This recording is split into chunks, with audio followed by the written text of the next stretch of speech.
안녕하십니까. 리차드 양영수입니다. 오늘이 5월 27일 목요일, 지금 현재 시각 오후 5시 정각입니다. 자, 시장 상황은 여전히 아주 답답한 상황이죠. 또 애매하기도 합니다. 지수의 방향성을 도대체 알 수가 없죠. 자, 그런 와중에서도 간밤에 미국 증시가 좋았고, 또 특히 최근 글로벌 빅텍들을 중심으로 해서 조금씩 그들이 힘을 내는 그런 장세로 좀 변화되고 있는 것 등, 특히 간밤 미국 증시가 좋았기 때문에 우리 증시가 긍정적인 그런 반응을 할 것이다라고 기대를 할 수 있었던 그런 하루였었던 건데요. 하지만 결과는 뭐 전혀 그러질 못했죠. 개장 초부터 장중 내내 특히 코스피는 약세를 면치 못하다가 막판에 그나마 낙폭을 줄여서 간신히 보합권 근처로 이제 마감이 됐다는 건데, 특별히 신경 쓰이는 것은 어제까지만 하더라도 현재 외국인들의 수급상 관망을 보였던 그들이 오늘은 특별한 악재가 눈에 보이지도 않는데도 불구하고 작지 않은 순매도, 오늘 외국인들의 순매도 규모는 2,800억대, 아주 큰 규모는 아니지만 그래도 결코 작지는 않습니다. 그래서 그런 약간 수비적인 태도를 보이는 것, 특히 개장 초에 상당히 많은 물량을 집중해서 추리한 바 있습니다. 이런 것이 다소 좀 찜찜한 구석, 좀 부담이 되는 그런 측면도 없지 않아 좀 있었죠. 그래서 자, 이 문제, 외국인들이 갑작스럽게 왜 매도를 했을까 하는 문제부터 먼저 판단을 좀 해볼 필요가 있겠다는 건데, 아마도 세 가지 악재가 동시에 작용된 것으로 그렇게 판단이 됩니다. 기본적으로 아직까지는 현재 미 연준의 조기 긴축, 테이퍼링이라고 하죠. 그와 관련된 우려가 있다는 것. 또 우리나라 오늘 금융시장위원회가 금통위가 열렸었죠. 금리가 동결됐지만 연내 금리 인상이 시사된 바도 좀 있습니다. 그런 것과 관련돼서도 다소의 부담으로 현재 남아 있다는 것이고요. 두 번째, 어제 있었던 우리 핵심 종목이기도 한 LG화학에 대한 글로벌 CAC 증권의 한 투자 의견 하향, 그것도 뭐 목표 주가를 갑작스럽게 뜬금없이 현재 반 토막 로 제시하는 등 뭐 그런 것이 또 악재가 된 바가 있죠. 130만 원 없이 68만 원으로 낮출 수가 있겠습니까? 어쨌든 그런 악재가 작용이 된 듯하고요. 그리고 세 번째는 MSCI 리밸런싱이 있었다는 것이죠. 그런 것에 대한 부담이 동시에 작용이 돼서 외국인들이 매도한 것이다. 그렇게 볼 수가 있습니다. 자, 이 중 뭐 구조적인 부담되는 악재가 뭐 있기는 하지만 그렇다고 해서 현재 치명적인 악재 정도는 아니죠. 이미 그런 문제는 다 알고 있고 어느 정도 반영되어 있는 것이며, 그리고 그런 악재 때문에 그들이 매도했다기보다는 그것을 빌미 삼아서 단기 트레이딩 관점에서 외국인들이 매도한 것으로 그렇게 판단이 됩니다. 그래서 이 문제에 어, 지나치게 큰 의미를 부여할 필요는 없겠다 하는 점을 먼저 말씀드리고자 하고요. 자, 그리고 문제의 주인공 중에 하나인 LG화학 같은 경우에 오늘까지 추가적으로 더 하락을 해서 80만 원대가 간당간당 되는 수준까지 내려와 있다는 건데, 기술적으로도 그렇고요. 또 증시 격언에도 그런 말이 있죠. 악재의 살아난 얘기가 있습니다. 그래서 현재 지금 LG화학을 안 갖고 있거나 물량이 부족하신 분들은 80만 원 이하에서는 매수 타이밍을 잡아줘야 된다는 거죠. 또 장기적으로 투자하시는 분들은 굳건하게 계속 보유를 해야 된다는 것이고요. 자, 그리고 한 가지 더 말씀드린다면, 자, 2차 전지와 관련된 종목 구성을 할 때 LG화학 한 종목에 국한시키지 말고 2차 전지 완제품을 만드는 LG화학 말고요. LG화학 2차 전지 소재 쪽에 상당한 역량과 비전을 갖고 있는 SKC와 같이 병행을 해야 된다는 거죠.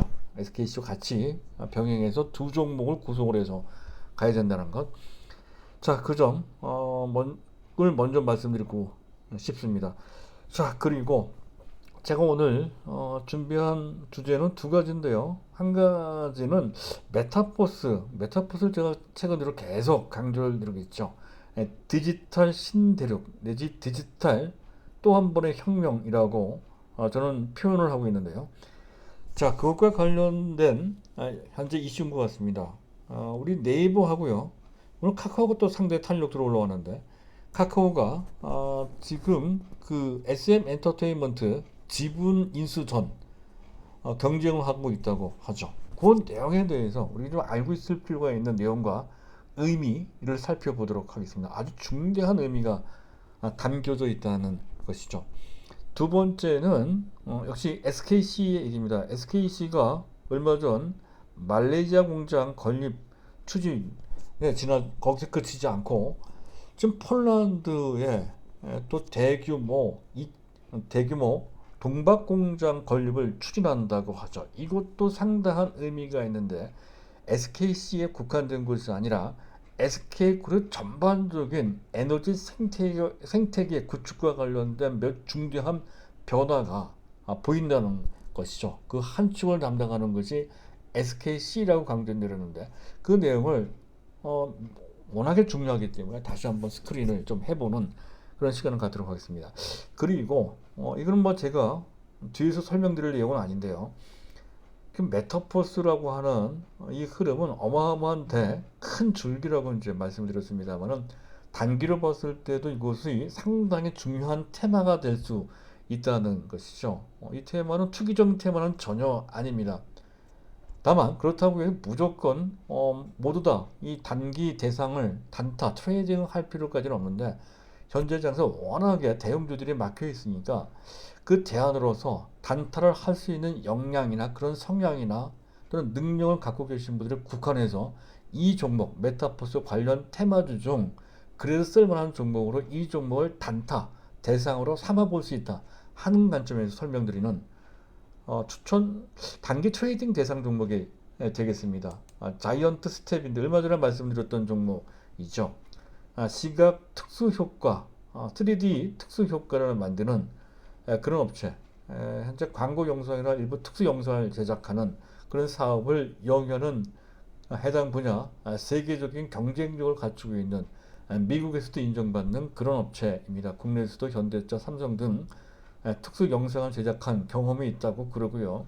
자, 미국의 디즈니나 또는 MBC 유니버설과 또 현재 공식 밴드로 인정받고 있을 정도로 그 실력이 출중하다는 것이죠. 실적은 아직은 적자 상태입니다만은 아마 금년부터 흑자로 반전될 것으로 보이고 특히 최근 메타버스 어마어마한 트렌드와 더불어서 광폭 성장을 할 소지가 상당히 높다는 것이 배경이 된다는 것이죠.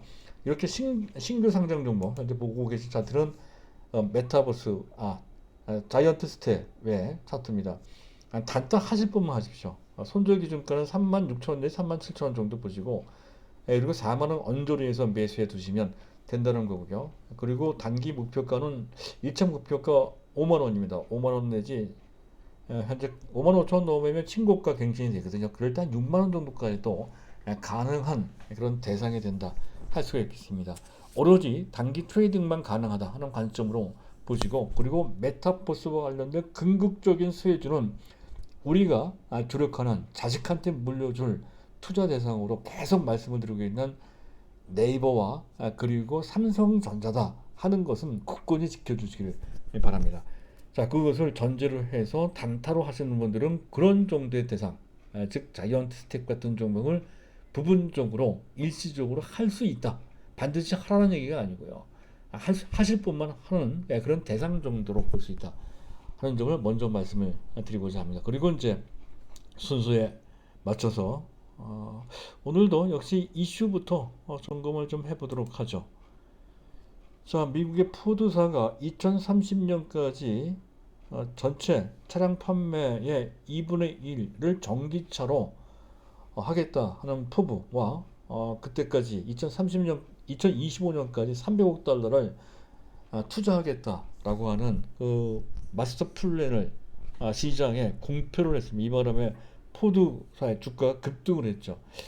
우리나라는 그와 관련된 비전은 사실은 전대차 그 훨씬 전부터 했는데 우리나라 증시가 여건이 미국 여건보다 좀 약한가 봅니다. 그래서 현대차가 그런 정도 또는 그보다 훨씬 더 질적으로 양적으로 훌륭한 그러한 비전을 제시를 해도 그런 정도의 반응은 안 나왔었죠. 어쨌든 미국에서 그런 반응이 나왔다는 건데 우리 증시에도 직간접적으로 해당 관련 업체들 직접적으로는 SK 이노베이션이 그에 해당될 거는 같습니다. 동맹 관계, 협력하기로 동맹 체제를 구축하기로 그렇게 했기 때문에 그 수혜 대상이 될 수는 있겠습니다. 어쨌든 참고할 필요가 있겠고요. 자, 그리고 앞서 얘기했던 MSCI 정기 리밸런싱 매년 두 번 하죠. 5월달과 11월달. 사실은 가끔마다 우리 증시의 발목을 붙잡곤 했던 것이 이 이벤트 이슈인데요. 이번에는 어떤 시장의 전체 중국 시장과 한국 시장의 시장 간 비중 조절이 아닌 우리 시장 내 종목 구성 간 비중 조절이기 때문에 사실 이 문제는 우리 시장 전체에 대한 큰 악재나 큰 부담은 되지 않는 종목으로 봤을 때 편출 대상은 그것이 공매도 대상이 되는 등 다소의 부담이나 또는 변수가 될 수 있을지언정 시장 전체를 봤을 때는 큰 부담은 되지 않는 악재인데 우리 시장이 좀 다소 상대적으로 약하다 보니까 그것을 빌미 삼아 또는 어떤 특정 어떤 종목에 대한 매도 대상이 된다는 것 때문에 그러한 약간 심리적인 압박을 받은 것과 그것을 이용한 외국인들의 매도가 좀 추해된 것으로 사실 큰 문제는 아닌데 그것이 빌미가 됐다는 것이죠. 그런 측면이 있는 것 같고요. 하지만 그 문제는 오늘 다 반영된 것으로 판단이 됩니다. 그리고 또 한 가지는 국내 우리 참고로 해야 될 것은 국내 금융통화위원회 오늘 있었죠. 금리 동결이 됐습니다. 작년 5월달에 금리를 낮춘 이후에 5월달까지 13개월째, 12개월째 연속 동결이 되겠는데 그런데 이주열 총재가 그 말 끝에 연내 금리 인상 상황에 따라서는 미국 시장과는 별도로 또는 미국 시장에 앞서서 어, 정책 조정을 하겠다라고 하는 내용의 발표를 했습니다. 정책 조정이라고 하는 것은 금리 인상을 뜻하는 것이죠. 원래는 내년 정도에 인상할 것이다 했던 건데 그렇지 않을 모양입니다. 이점과 관련돼서 우리는 미리 준비가 되어 있죠. 해당되는 종목은 우리 금융지주 이걸 잡아줘야 된다는 건데 물론 제가 제시했던 가격 11,000원대에서 크게 올라가지 못한 채 여전히 그 근방에서 왔다 갔다 하고 있습니다만은 위치로 왔을 때 나쁘지 않고 특히 금년 중 조기에 우리 증시가 우리 현재 한은에서 금리를 인상한다고 한다면 그 자체가 상당히 큰 호재가 될 소지가 높다는 것이죠. 특히 예대 마진 그것을 총괄하는 뭡니까 그런 것이 올라가기 때문에 더욱더 그렇습니다. 자, 우리 금융주주 봐야 된다는 거고요. 안 갖고 계신 분들은 매수를 보험을 들어온다는 입장으로 그렇게 이제 매수를 해야 된다는 거죠. 순이자 마진. 자, 그렇고요. 자, 거기까지 우리 금융투자는 계속 끌고 가야 되고요. 그리고 금리 인상, 특히 국내 금융시장에서의 금융정책상 금리가 인상되는 것과 관련된 어느 정도의 대안이 필요하다라고 하는 그런 차원에서의 보험을 들어둔 효과가 바로 금융지주를 인수하는 것에서 찾을 수 있다는 것이죠. 그래서 상황에 따라서는 아마 연말 전까지 15,000원 정도까지 넉넉히 올라갈 것이다. 그렇게 예상과 기대를 좀 해볼 수가 있겠습니다. 그래서 우리 금융지주까지. 자, 그리고 이번 금융통화위원회에서는 2021년도 GDP 전망을 3% 기존 3%에서 4%로 대폭 상향 조정을 했다는 건데 특기할 만합니다. 우리나라 정부 기관 중 현재 그 경제 전망과 관련돼서 가장 보수적인 입장과 시각을 제시하는 기관은 한국은행입니다. 한국은행에서 이런 정도로 제시를 했어요.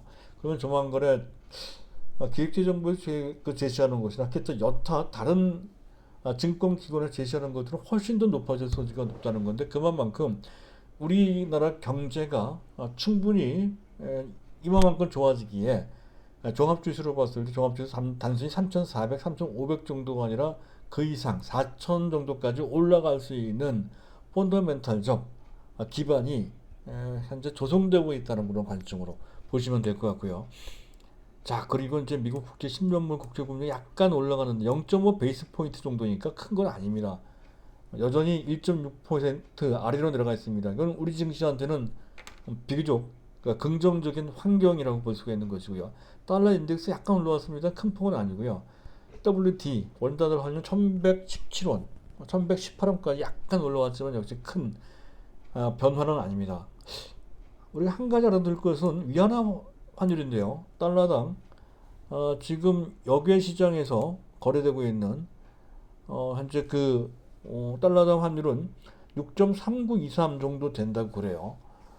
그게 작년 한때 7달러가 넘어간, 7위안이 넘어간 적이 있었고, 3년 전 그 어느 때, 그 당시 트럼프가 집권을 하고 있었을 때, 그 당시 트럼프의 압력 때문에 어느 정도 그 보조를 좀 맞춰주는 그런 측면도 좀 있었습니다. 그래서 그것 때문에 한때 트럼프에 반발하면서죠. 7달러 근처, 7위안 근처까지 올라간 적도 있었던 건데 그런 것에 비해서 상당히 낮은 수치인데 몇 가지 의미가 있는데요. 일단 그만큼 중국 상하이 증시가 팬데믹 이후에 별반 올라간 게 없습니다. 상대적으로 좀 약했고 또 실적은 실적대로 좋거든요. 중국 경기의 나름대로 빠른 회복 속도를 현재 보이고 있는 그런 상황 속에 상대적으로 저평가되어 있는 측면, 바로 이런 것 때문에 중국 증시 쪽으로 외국인 자금이 몰려들고 있다. 그것을 표시하는 것이 위안화 강세에서 나타나고 있다 하는 거고요. 그리고 그것을 중국 관계당국 인민은행이죠. 어느 정도는 묵인하거나 또는 용인하는 측면이 좀 있는 것으로, 아마도 원자재 가격이 워낙에 많이 올라가니까 그래서 수입하는 데 있어서 구매력을 증강시키기 위해서는 위안화가 좀 올라갈 필요가 좀 있겠죠. 뭐 그런 측면 때문에 더욱더 그런데 이것은 우리 입장과 거의 유사합니다. 그래서 중국 증시에 외국인 잘 몰려간다면 약간 시차를 두고 한국 증시도 그것이 그와 관련된 자금이 몰려 들어올 수 있음을 중국 시장에서 먼저 시사하고 있다. 이렇게 이해를 하시면 될 것 같습니다. 자, 그리고 주변 증시를 보면 오늘 나스닥 선물이 좀 약했습니다. 아마 그 영향도 좀 작동이 된 것 같고요. 일본 증시도 조금 약했네요. 이런 측면, 물론 이것 때문에 아주 결정적인 영향을 받은 것이 그렇게 볼 수는 없겠습니다만은 어쨌든 영향을 약간 준 것으로 판단이 됩니다. 일단 그 정도고요. 수급을 잠깐 보도록 하겠습니다. 수급은 일단 자막을 지워놓고요. 표를 보면서 말씀드릴까 합니다. 외국인들이 2,800억, 기관이 눈치 보다가 끝에 가서 많이 매수를 했죠. 현재 보고 계신 차트 위에 있는 꺾은 그래프는 금융투자 뒤에 가서 눈치 보면서 아주 발빠르게 민첩하게 매수한 것을 볼 수가 있고, 또 외국인들 매도는 계정치에 나왔다가 밑에 있는 꺾은 그래프가 그거죠. 후반 들어서는 거의 그 매도 규모를 확대하지 않은 채 관망하는 모습. 계산차에 매도한 것은 아무래도 MSCY와 좀 관련되어 있는 것으로 그렇게 판단이 됩니다. 따라서 이런 것 정도라면 역시 큰 문제는 아니다는 것을 알 수가 있고요. 다만 베이시스가 마지막에 마이너스 0.4로 끝나는데 종가 기준 베이시스만 본다면 뭔가 불안한 건데, 하지만 장중 내내 베이시스는 플러스에서 움직였습니다. 막판에 종가 무렵에 크게 내려와서 크게 그 베이시스가 마이너스가 된 것이니 이것에 또 중대한 의미, 즉 다시 약세적 국면으로 전환된 것이다, 이렇게 해석할 수는 없다는 것이죠. 조금 애매한 측면, 장중에 많이 흔들린다든가 그런 상황, 현재 지수가 움직이는 그런 분위기를 그대로 담고 있다, 그런 것을 표현하고 있다라고 이제 보시면 될 것 같습니다. 일단 이제 그런 정도. 자, 그리고 오늘 본 주제로 넘어가도록 하겠습니다. 두 가지죠. 자막을 올려놓고 말씀을 드리는데요. 일단 종목으로 봤을 때 일단 네이버가 되겠습니다. 네이버는 지금 단기적으로 봤을 때는 카카오가 워낙에 치고 나가죠. 근데 카카오는 재료가 있기 때문에 그렇습니다.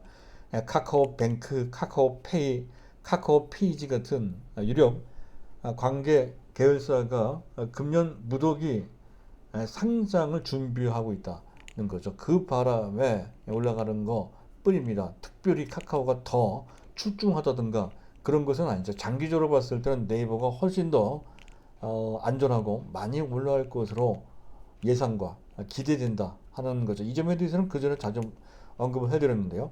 자, 오늘은 네이버하고 그 뜨거운 그 주가 바람을 일으키고 있는 카카오가 SM 엔터테인먼트 지분을 인수하는 전쟁을 벌이고 있다는 소식을 제가 분석해 드리기 위해서 준비한 내용이 되겠습니다. 이수만 씨가 갖고 있는 지분이 근 20% 정도 되는데 그 분이 갖고 있는 지분을 양사에서 서로 갖겠다고 경쟁을 하는 그런 모양입니다. 근데 그것이 왜 그런지를 알아야 된다는 거죠. 그만큼 글로벌 컨텐츠 경쟁력을 확보할 필요가 있다는 것에서 그건 경쟁을 한다는 건데, 지금 이와 관련된 SNS라든가 또는 포털과 관련된 어떤 그 이상의 현재 인터넷과 관련된 전반적인 서비스 렌지 시스템과 관련된 시장의 구도는 양강체제, 네이버와 카카오로 그렇게 나뉘어져 있죠. 그 양강체제의 이 양사는 해당 분야, 사실은 부딪히는 분야, 경쟁하는 분야가 한두 가지가 아니죠. 제반 분야의 거의 모든 분야에서 치열하게 부딪히고 있는 무한 경쟁 체제로 돌입하고 있다는 거죠. 각종 특히 콘텐츠에서 많이 부딪히고 있습니다. 그래서 웹툰 뿐만이 아니고 최근에 웹소설 또 각종 음원에다가 각종 현재 연예 기획 이런 쪽도 다 부딪히고 있는 그런 상황이라는 것이죠. 이런 분야. 근데 이게 우리 입장에서 봤을 때는 상당히 다행스러운 일입니다. 어떤 특정 업체의 단독 플레이로 간다면 발전이 없죠. 양강체제 서로 경쟁하면서 그렇게 올라가야 훨씬 더 그 경쟁 체제가 그 발전 속도나 그 내용이 좋아진다는 것에서 그 양강이 그렇게 치열하게 경쟁한다는 것은 상당히 바람직합니다. 그런 측면. 그것도 국내에서 경쟁하는 것이 아니라 전 세계를 대상으로 해서 경쟁한다는 거죠. 그래서 또 한 가지는 글로벌 콘텐츠의 중심축이 변화되는 것. BTS도 있고 또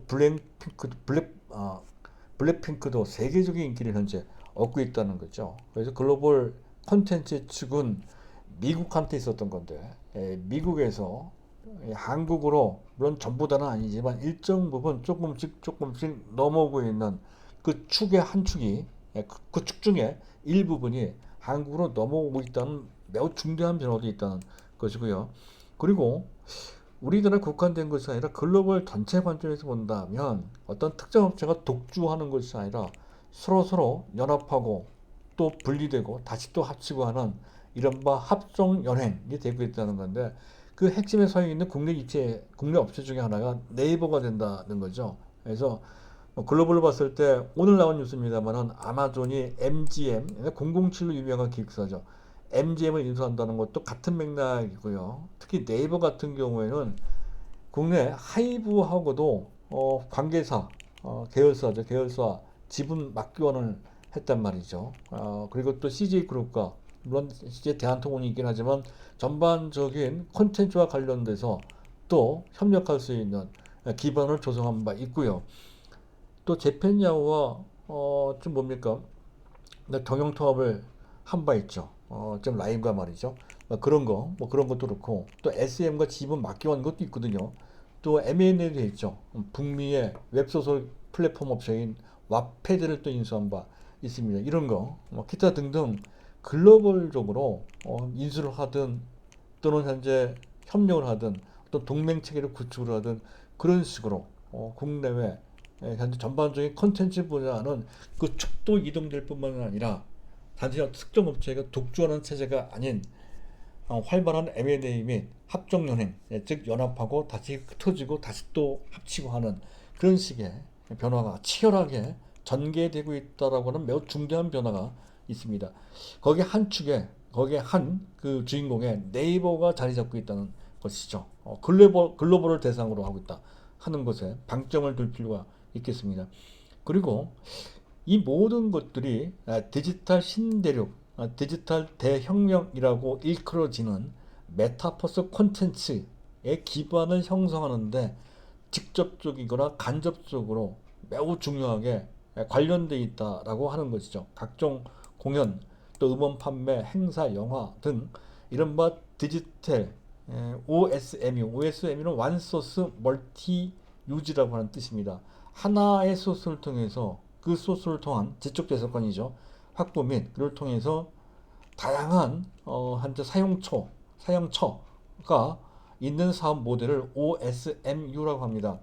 그러니까 디지털 OSMU가 된다는 것이죠. 그래서 훨씬 더 다른 오프라인상의 OSMU보다 그 파급 효과가 어마어마하게 크고 빠르다 하는 것이죠. 그 한 축에 그 주인공이 바로 네이버 같은 또 카카오 같은 그런 업체가 된다 하는 매우 중대한 뜻이 있다는 것이고요. 그리고 현재 메타버스가 적용될 수 있는 각 수만 가지 적용 분야 중 현재 가장 현실적이고 가장 매력적인 수익원으로 자리 잡는 분야가 바로 콘텐츠 분야, 그것도 음악 분야, 뭐 케이팝 같은 또는 현재 웹소설이나 웹툰 같은 그런 분야라는 것이죠. 그런 측면 내에서 현재 네이버나 카카오가 SM 엔터테인먼트 지분을 인수 경쟁한다는 것은 단순한 경영권 확보나 또는 현재 일부 참여를 한다는 그런 정도가 아닌 세계적인 변화의 한 축을 현재 담당하고 있다. 주인공이 되고 있다는 아주 중대한 그 의미까지 있다는 것까지 연결시켜서 봐야 된다는 것이고요. 또 재밌는 것은 SM은 이미 현재 관객 그 뭡니까 그 관계 걸그룹 중에 에스파라는 걸그룹은 이미 메타버스와 관련된 그런 이미지를 만들고 있다는 것이죠. 실제 아이돌 그룹 4명으로 구성되어 있다고 하는데 각각의 아바타를 만들어서 총 실질적인 온라인상의 활동은 8명으로 구성되어 있다는 것도 이거 상당히 신선한 현재 그 어떠한 나라, 어떠한 기획사에서 보다 더 빠르고 획기적인 그런 모델이라고 할 수가 있겠습니다. 그것과 관련되어 있다는 것이죠. 그런 것도 다 메타버스와 연관되어 있습니다. 그래서 이런 것과 관련된 모종의 대변화가 미국도 미국이지만 한국에서 그것도 네이버나 또 카카오나 각종 연예 기획사에서 병렬적으로 또 종합적으로 입체적으로 추진되고 있다는 것이 아주 중요한 변화라고 할 수 있겠습니다. 따라서 우리 입장에서 봤을 때 네이버를 절대 팔면 안 되죠. 오히려 안 갖고 계신 분들은 사야 됩니다. 그리고 1분기 실적이 다소 생각보다 예상보다 저조하게 나왔다는 것에 실망할 이유가 전혀 없죠. 오히려 안 갖고 계시면 그때가 매수할 기회가 된다는 것도 그 점에서 알 수가 있습니다. 자, 마지막으로 SKC인데 폴란드의 SK 차트를 잠깐 보도록 하죠. SKC는 최근에 MSCI 편입 대상 종목이 됐습니다. 주가는 별로 그와 관련해서 수혜를 받은 바 없고 그와 관련해서 많이 올라간 것은 HMM인데 그거는 단기 투기 세력이 얼마만큼 단기적 목적으로 들어왔느냐 아니냐의 차이인 것 같습니다. 궁극적으로 장기 투자 관점에서 본다면 HMM이 아니고 당연히 SKC를 해야 되겠죠. 자, 그런 관점에서 구분을 하시면 될 것 같고요. 자, 그리고 지금 폴란드에 공장을 세운다는 것은 주변에 헝가리 등등 우리나라 관계업체들이 상당히 많이 이미 진출하고 있는 지역 거점이 또는 지역 국가가 그런 국가가 된다는 것이죠. 거점 국가가 된다는 것이 폴란드가 그래요. 자, 그런데 거기에 공장을 세운다는 것은 그만큼 유럽 시장 전체를 포괄하는 생산 거점을 확보한다는 뜻이 된다는 것이고 또 이미 정읍에 4공장이 세워져 있고 지금 5공장, 6공장이 건립 중에 있죠. 해서 금년 거쳐 내년까지 6공장까지 완공이 될 것이고 말레이시아 공장도 2023년도까지입니다. 그리고 폴란드 공장 2025년도인가요? 뭐 그렇게 현재 생산 거점을 현재 마련하게 되는 경우에는 2025년까지 총 생산 캐파는 현재 4.3만 톤의 5배 규모인 20만 톤까지 확충하게 된다는 건데 어마어마한 속도죠. 상당히 발빠르게 광폭으로 시설을 확충하고 있다 하는 건데 여기서 그치지 않고 25만 톤까지 추가 캐파를 증가시킬 것을 현재 검토 중에 있다는 거죠. 그만큼 이 시장에 빠른 속도로 광폭 성장하고 있다는 것을 한 가지 알아둘 필요가 있다는 것을, 그 중에 한 축을 담당하는 업체가 SKC라는 것이죠. SKC. 자, 그렇고요. 또 한 가지 재미있는 것은, 의미 있는 것은, 원래 이 업체의 영업 실적은 탄탄하긴 했었지만 영업이익률이 높았던 것은 아닙니다. 대략적으로 5 내지 7% 정도, 그 정도 나왔던 그런 실적이었던 건데, 금년 1, 4분기 실적이 상당히 좋게 어닝 서프라이즈 800억 원 넘게 나왔죠. 물론 원래 주 사업이었던 프로필렌 글리콜, 또 뭐 이런 거, 피오 이런 것을 통해서 수익을 많이 내긴 했지만 2차 전지 수익도 상당히 좋았어요. 그 뭡니까, 그 SK 넥슬릭스를 통해서 상당한 또 수익을 창출한 바 있습니다. 그것까지 다 포함에 대해서 판단을 해야 된다는 건데, 상당히 의미 있는 진전이 있었다는 것이죠. 그래서 두 자릿수 영업이익률 OPM, 오퍼레이트 마진이죠. 어쨌든 현재 영업이익률이 두 자릿수로 안착되는, 그것을 통해 상당한 수익을 계속 유지할 수 있는 구조로 지금 성장한 것으로 그렇게 판단이 됩니다. 자, 그리고 또 뭡니까? 또 한 가지 중요한 것은 SK그룹 전체 에너지 생태계와 관련된 SK그룹의 행보에 눈여겨볼 필요가 있다는 것인데, 작년이죠. 작년 그 미국의 플러그 파워라고 하는 그 업체와 조인트 벤처를 설립을 했죠. 플러그 파워는 수소 사업을 하는 업체입니다. 수소와 관련된 상당한 노하우를 갖고 있는 그런 업체라는 것이죠. 플러그 파워와 관련돼서 수소와 관련된 노하우와 SK의 네트워킹망, 기타 등등 그것을 연결시키는 그런 조인트 벤처를 설립했다는 것, 또 그렇고요.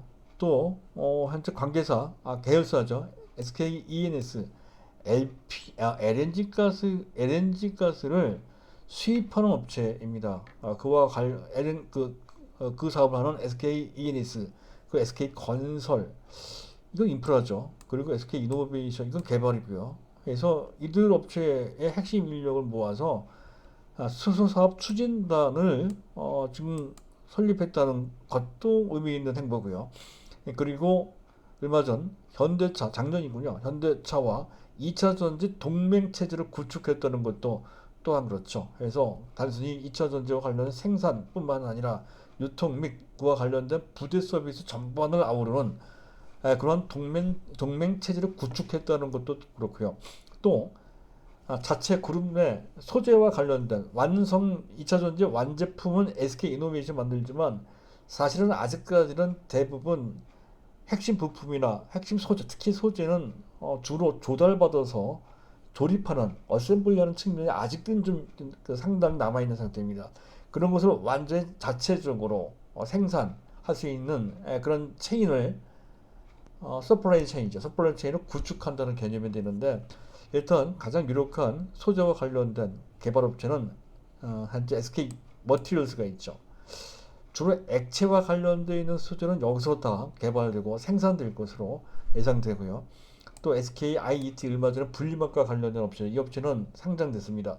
상장 추진한 것도 상당히 의미가 있죠. 상장을 통해서 자금 조달 및 기타 개발할 수 있는 그런 저변을 넓힌다는 뜻이 된다는 것이죠. 그리고 SKC는 동박 쪽인데, 이 동박은 고체 소재입니다. 그래서 이 고체 소재는 아마도 차세대 전고체, 전고체라고 하는 차세대 전지와도 연결되어 있다는 것이죠. 그런 측면에서 전고체와 관련된 변수에 자유롭거나 오히려 전고체와 관련된 수혜를 받을 수 있는 분야이기도 합니다. 그래서 동박입니다.